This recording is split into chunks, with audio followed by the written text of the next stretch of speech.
Alright, so Dr. Nahelia with a PhD in whatever the fuck doctors get PhDs in, and today I'm about to bless this planet with some diagnosis.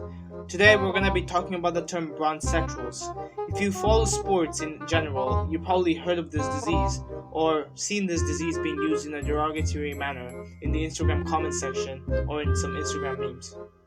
Well, today I'm about to decipher what is a bronsexual and what are the symptoms of one. So the next time you see one, you know to avoid them, or even better, beat their ass because they will refuse to cooperate or use brain cells. So according to the very reliable Urban Dictionary, bronsexuals can be described as a term used for anyone who has dick-rode and bandwagon LeBron so much that LeBron has become the basis of their sexuality and life. A bronsexual is likely to tell you the most blasphemous things that you will ever hear. This is a very good definition of what a bronsexual actually is. Like, this should make sense, Dr. Nahal would approve, but some further clarifications need to be made. Just because you support LeBron or think he's the GOAT doesn't make you a bronsexual. Because you can like him. Who the fuck am I to tell you otherwise? And he has a legitimate case of being the GOAT. So if you get pissed off when someone brings LeBron into the GOAT conversation, you are the problem, not them.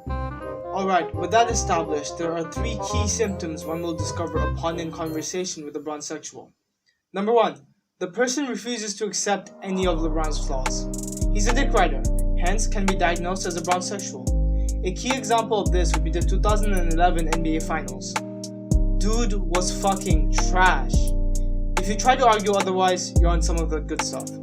During the series, Dude averaged 17.8 points, 6.8 assists, 7.2 rebounds, 1.7 steals, and 0.5 blocks on 32% from the 3, 47.8% from the field, and 60% from the line. Which isn't completely bad, especially his defensive output, but if you're considering the fact that he wasn't in his prime, and offensively in the same season, he averaged 26.7 points, 7.5 boards, 7 assists on 33% from the 3, 51% from the field, and 75.9% from the line, it's more than reasonable to say that he played like shit during the 2011 NBA Finals. If one cannot accept this or any other down moments in LeBron's career, the Basketball Bible states that he is to be referred to as a bronsexual. Number 2. If you keep denying LeBron doesn't or has never had help in his career, my brother or sister, you're a bronsexual. Don't get me wrong, there has been time in his career, especially during his first stint with the Cavs, where he played with a collection of ass and still carried them, as he did with the Cavs' sorry roster in 2007, which he took all the way to the NBA Finals. However, for a lot of his career, he did have help. In his Heat days, as well as during his second stint with the Cavs, he had 2 All-Stars with him, and in the Lakers, he's playing with an MVP caliber player. It just seems that he lacks help sometimes because teams like the Warriors existed. Though he did have help often in his career, there were others who just had more help than him, which made it unbalanced. But that should not disregard Wade, Bosh, Kyrie, and even Kevin Love. Number 3, and this one I couldn't even find words to describe.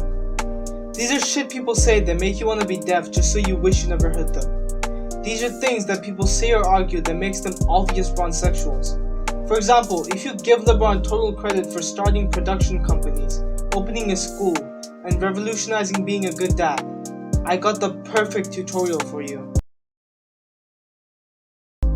What's worse is that there are grown men and women claiming publicly that they want LeBron to be their dad, while others just blatantly claim that they want this man's dick. If you say shit like this, you don't even need to come out. We know what your sexuality is. Alright, that's it.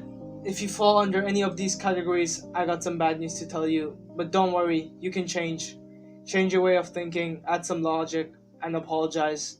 Then maybe you won't be clowned by the community. Anyway, thanks for watching. I'm out.